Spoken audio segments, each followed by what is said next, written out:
I'm a diving professional, and that's why a lot of people asking me what equipment should I have when I become a certified diver. It's really individual question actually, because for example, if you're diving only once a year, you have a couple of holidays during the year, and you're gonna dive one of these holidays you're gonna spend for the diving trip, then probably you just need some booties and fins and wetsuit and your personal mask, and that's it.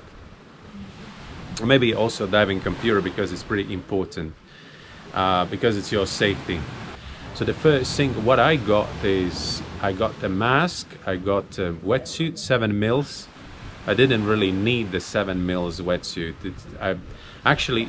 I used it only in Latvia a couple of times, and then during one trip to the Egypt, because in Egypt it's pretty cold water if you're going there in March or April. It's only 21 degrees. And fins.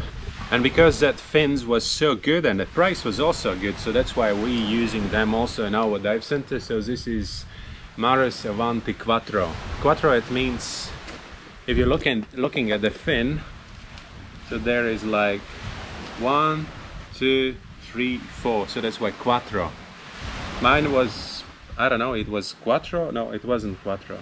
Well, and then since then they also improved. Another good thing about these fins is that instead of normal strap, they have like a kind of rubber spring, so that's easier to open them up. It's easier to put them on, and that's the kind of the thing. Another important thing is that definitely you need a diving computer. You don't need some expensive diving computers, and at the moment in the market we have so many good diving computers. I think, like I already mentioned in one of the previous episodes, that most important is not the diving computer but the algorithm it is working on. Like in our dive center we're using Aqualung i100, and that's a good computer. I've been using it as a backup computer also for the technical dives, and I'm absolutely happy because it works with the Bullman algorithm. Why diving computer? Just because it's your safety. First of all, it's your safety. It's warning you about reaching some limits. Just diving and hoping that everything will be okay, I think it's not really responsible. When the first question is answered and you got to know from me what exactly equipment you need at that moment, then the next question is what brand.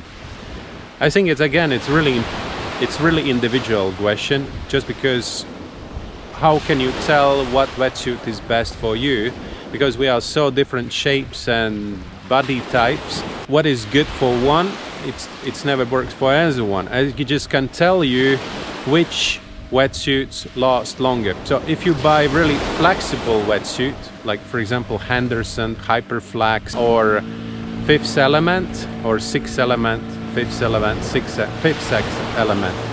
So these wetsuits are really stretchy. If your body shape is not really usual or not really standard, so then it will fit on you really good. Since this material is really flexible, it's also really affected by the pressure. Every time when you will dive, and as deeper you go, as more compressed is your wetsuit. So that means this wetsuit will lose its elasticity really fast. It will become, like we're calling it, wooden. It's like not stretchy anymore, it's not that thick anymore, because of it's affected by the compression, it's the bubbles popping up. So basically, what is a neoprene? Neoprene is a micro bubbles. This wetsuit will last way less than, for example, my favorite one, waterproof 3.5 mils wetsuit. This is a wetsuit I'm talking about. This wetsuit was able to last 3 years. If we keep in mind how many dives a year I do, it's 750, 800 dives a year. Not this year, of course, but previously I did 750, 800 dives a year. So then it means in 3 years, it actually was good enough to handle my 1,000+ dives. So if you're thinking about that, that's definitely the wetsuit you should buy. Also, it's really warm, and because maybe it's not that stretchy and that stuff, but because it's not that stretchy, it lasts really long. If you're traveling once a year but can afford to buy full set of equipment, just do it, right? So just the only thing what you have to keep in mind is when you're choosing the equipment you buy, you always have to keep in mind that it weighs something. Like for example, if you're diving only once a year, so there is no point to buy, like for example, Scuba Pro jet fins, which is quite heavy fins. Before you buy them, just try them out. Don't focus on a particular brand, maybe more focus on the things which really fits for you and which is meeting all the requirements for your traveling. Like for example, if you travel a lot and you are affected by this weight limits, there's a lot of BCDs and regulators at the moment in the market which is really light. Like for example, I think that's Aqualung Outlaw. This particular Aqualung brand is really light. It's around 2 kilos only. And for example, this regulator, Apex regulator, is also really light. It's made from light materials. Because it's light materials, of course, it will be also a little bit more expensive than other regulators. Of course, it's always better to have your own equipment, but don't focus on that. Just start with the simple things, like I said: computer, booties, maybe wetsuit, mask.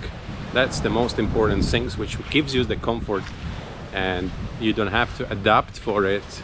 Like for example, if you're diving with a rental equipment, so you're always losing a couple of days just to adapt for this particular fins or particular BCD. So before you choose the dive center, ask them what equipment they have. Decided to play a little bit around the tanks. We'll go for the tech sign mount dive. So we'll practice a little bit clipping, unclipping all the stage tanks and other stuff. So the primary one, second primary one, and the stage tank. The same here. 1, 2, and 3 tanks.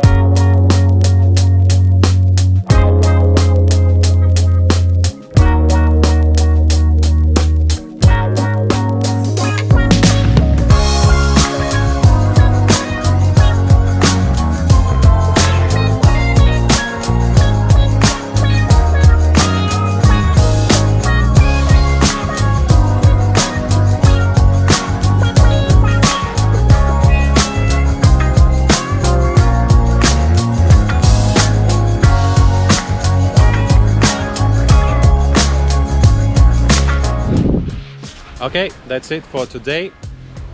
Thank you very much for watching. Follow us on Instagram and Facebook. Subscribe on YouTube, and see you tomorrow again. Bye.